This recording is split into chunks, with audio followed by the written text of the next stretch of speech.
উত্তরবঙ্গে অন্যান্য জায়গায় যেরকম ক্ষয়ক্ষতি হয়েছে এখানে সেরকম ক্ষয়ক্ষতির কোনো খবর নেই। রাত 7টা না বাজতে বাজতেই বৃষ্টি আরম্ভ হলো। সে এক ভয়ঙ্কর বৃষ্টির রূপ। আমরা ভাবতেও পারিনি যে আমরা বেড়াতে এসে এরকম ভয়াবহ একটা পরিস্থিতির মুখোমুখি হতে চলেছি। রাত আরো যত বাড়তে লাগলো বৃষ্টির পরিমাণও ততই বাড়তে লাগলো।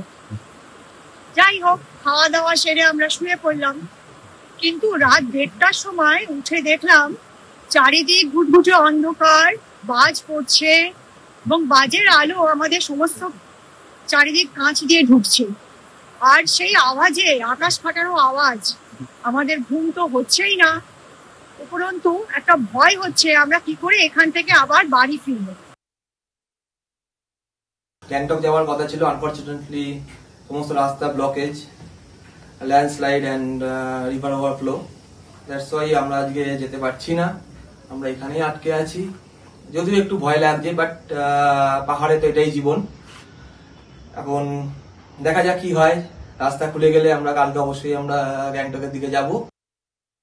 সে আমাদের এক ভয়ঙ্কর অভিজ্ঞতা, যা আমরা বিগত এতদিন ধরে ঘুরছি কোনোদিন আমরা এরকম ফেস করিনি। ভয়ঙ্কর বৃষ্টি হতে থাকে সেই পাহাড়ি রাস্তা দিয়ে, খুব অন্ধকার চারিদিকে, তার মধ্যে দিয়ে ড্রাইভার ভাই চালিয়ে যাচ্ছিল।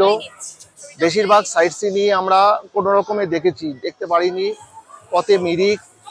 এবং যখন আমরা দার্জিলিং ঢুকি তখন অবস্থা আরো অবনতি হতে শুরু করে, এবং যেরকম যেভাবে বৃষ্টি তার সাথে বজ্রবিদ্যুৎ, যেভাবে আমরা কোনো মতে কোনো ক্রমে হোটেলে প্রবেশ করি, দুদিয়া ব্রিজ বা আমরা যে পথ দিয়ে এসছি মিরিক থেকে, সেই পথের অনেকগুলো ব্রিজ ভেঙে গেছে, রাস্তাঘাট বন্ধ, ধস নেমেছে, ল্যান্ডস্লাইড, এবং আমরা লোকাল যে দার্জিলিংয়ে সাইট সিন করতে বেরিয়েছি সেগুলো তো সব সাইট সিন বন্ধ।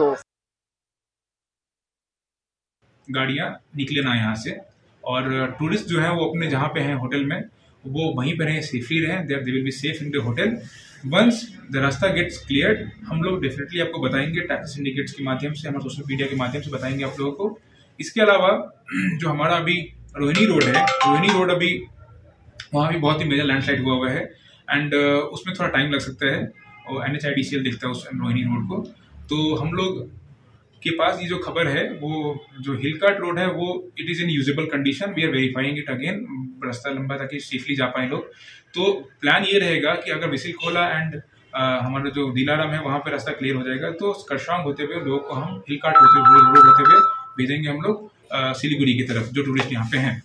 और जो आने वाले लोग होंगे डेफिनेटली टूरिस्ट को हम एडवाइस करेंगे, अभी आई मीन ये रास्ता दार्जिलिंग में काफ़ी समस्या हुआ है, तो एडवाइस करेंगे कि अगर ना आए तो बेटर है, लेकिन आप जो लोग आने वाले सिलीगुड़ी से जिनको अर्जेंसी है, जरूरत है, वो इसी रास्ता का यूज करेंगे। পাহাড়ের অবস্থা তো আপনাদের সামনে তুলে ধরলাম, কি ভাবছেন জঙ্গলের অবস্থা? জঙ্গলের অবস্থা আরো ভয়ানক, ডুয়ার্সের পরিস্থিতি ভয়াবহ। ভুটান পাহাড়ে অবিরাম বৃষ্টিতে ফুসছে পাহাড়ি নদী, তোড়সে লাল সতর্কতা জারি, জল বাড়ছে গ্যারগেন্ডা নদীতে। ব্যাপক ভাঙন শুরু হয়েছে তোড়সে এবং গ্যারগেন্ডার পার্শ্ববর্তী অঞ্চলে। তোড়সার পাড় থেকে নিরাপদ স্থানে সরানো হচ্ছে বাসিন্দাদের। জঙ্গলের অবস্থা দেখছেন, ভয়ানক অবস্থা। ভুটানে ভয়াবহ বিপর্যয়ের আশঙ্কা, পশ্চিমবঙ্গ সরকারকে সতর্ক করেছে ইতিমধ্যেই ভুটান। ওয়াং নদীর টালা বাঁধের গেট না খোলায় বড় বিপদ, টালা বাঁধের জল উপচে নদী বইছে। জলের চাপে বাঁধ ভেঙে যাওয়ার আশঙ্কা করা হচ্ছে, বাঁধ ভাঙলে ভাসবে ডুয়ার্সের ভুটান ঘাট এলাকা। ওখানে যাওয়ার কথা ছিল, তো আমরা আস্তে আস্তে দেখি মোটামুটি জল নদীর থেকে জল ঢুকতে শুরু করেছে। আপনার ভিডিওটা দেখলে বুঝতে পারবেন যে নদীর জল পুরো ওভারফ্লো করে নর্মাল প্লেসে, যে অফিসটা ছিল অফিসটা পুরো ডুবে গেছে, অফিস বন্ধ হয়ে গেছে, মেন রোড উঠে গেছে। এমনকি যে ব্রিজটা ছিল ক্রস করছি, মানে আমাদের ড্রাইভারটা আমার গাড়ি থেকে নেমে পড়েছিলাম যে ব্রিজটা ক্রস করা হেঁটে পার করেছি, বিকজ মানে ব্রিজটা ওভারফ্লো করে ব্রিজের উপর থেকে জল যেতে শুরু করে দিয়েছিল নদীর জল, আর পুরো সাইডে নদীর জল ঢুকতে শুরু করে দিয়েছিল। তো আমরা শুনতে পেলাম ওখান থেকে কোনো লোকাল বললো মানে তোড়সার ব্রিজ ভেঙে গেছে, আই গেস কোনো কিছু, তো সেই জন্য পুরো ওভারফ্লো হয়ে পুরো রাস্তায় জল ঢুকে গেছে। এখন সমস্যা হয়েছিল যে আমাদের আজকে হাতি সফরে ছিল, তো সকাল 5:30টায় আমাদের রাইড ছিল, তো ওখান থেকে আমরা বেরোলাম, বেরিয়ে প্রায় আধা এক ঘন্টা আটকে ছিলাম। তারপরে বেরোনোর পরে আমরা যখন যাচ্ছি তখন দেখলাম তিস্তার সত্যি অবস্থা খুব খারাপ, ওভারফ্লোড হয়ে গেছে। তো তারপরে আমরা হোমস্টেতে এসেছি, আমাদের জামালপুর হোমস্টেতে এখানে রয়েছি। এখানে প্রচণ্ড বৃষ্টি হচ্ছে, আজকে আমাদের সাফারিও ছিল, সেগুলো সম্ভবত আর হবে না, আমরা থাকতে হবে আজকে দিনটা এখানে। ওয়েদার প্রচণ্ড খারাপ, অর্থাৎ আপনাদের সামনে তুলে ধরলাম যে ভুটানের পরিস্থিতিও কিন্তু আমাদের রাজ্যকে কোথাও একটা ভয়ানক পরিস্থিতিতে নিয়ে যেতে পারে, সেরকমই একটা বিপদের সতর্কবার্তা ইতিমধ্যে ভুটানের পক্ষ থেকে দিয়ে দেওয়া হয়েছে এবং সমস্ত রকম ব্যবস্থা কি নেওয়া হচ্ছে। আমাদের দুই সহকর্মী দু জায়গা থেকে রয়েছে, সেই ছবি আপনাদের সামনে তুলে ধরবো। ময়নাগুড়ি থেকে রয়েছেন আমার সহকর্মী নীলেশ্বর, আর অন্যদিকে হলং থেকে রয়েছেন আমার সহকর্মী সুজিত। আমি সবার প্রথমে ময়নাগুড়ি থেকে নীলেশ্বর যে রয়েছে তার সঙ্গে কথা বলি। নীলেশ্বর, আমি কিছুক্ষণ আগে একটা রেল অফিসের ছবি দেখছিলাম যেখানে রেল লাইনটাও পুরোপুরি জলের তলায় চলে গিয়েছে এবং রেলের যে অফিসটা রয়েছে ঠিক লাইনের পাশে, ক্রসিং এর পাশে, সেটার 80% প্রায় ডুবে গিয়েছে। তাহলে তো একটা রেল চলাচলে মানে ট্রেন চলাচলে ব্যাপক প্রভাব পড়তে পারে। তুমি যেখানে রয়েছো আশা করি সেই জায়গাটা বেদগাড়া। একদমই তাই, আমি ঠিক বেদগাড়া স্টেশনের এই এলাকাটাতেই রয়েছি। আর দেখো এই যে পিছনের যে জায়গাটা দেখাচ্ছি আমি তোমাকে, সকালের যে ছবিটা ছিল তাতে কিন্তু একটু হলে পরেও ওই বাড়িটিকে দেখা যাচ্ছিল, কিন্তু এখন আর বাড়িটি নেই।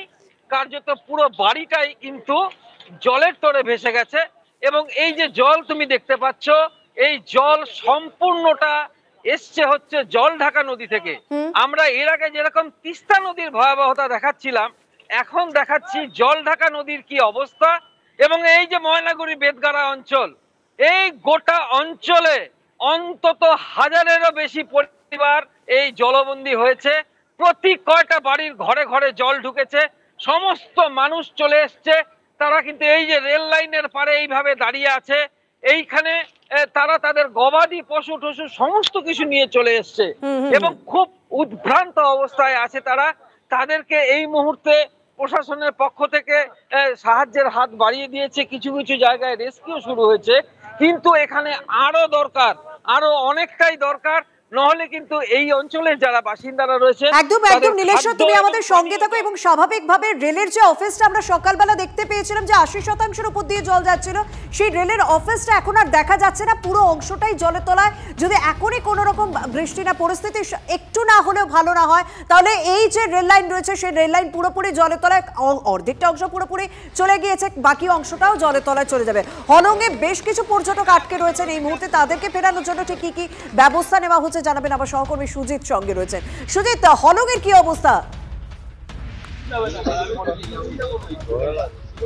দেখো, আমরা এই মুহূর্তে রয়েছি মাদারিহাটের হলং ব্রিজের সামনে। ইতিমধ্যে হলং নদীর ব্রিজ কিন্তু ভেঙে গেছে।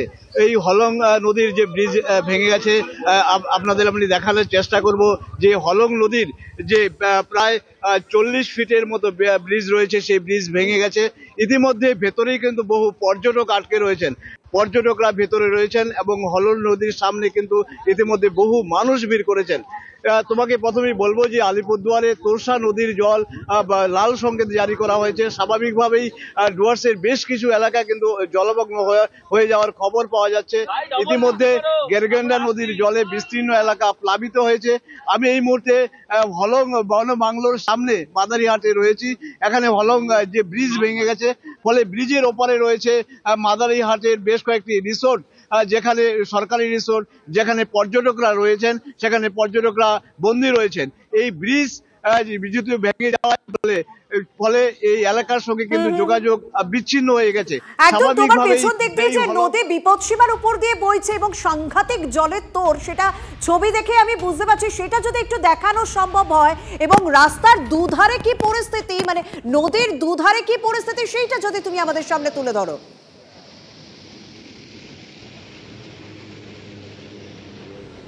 যে ক্যামেরা পার্সন তাকে বলার চেষ্টা করবো যে এই নদী কি অবস্থা হয়েছে।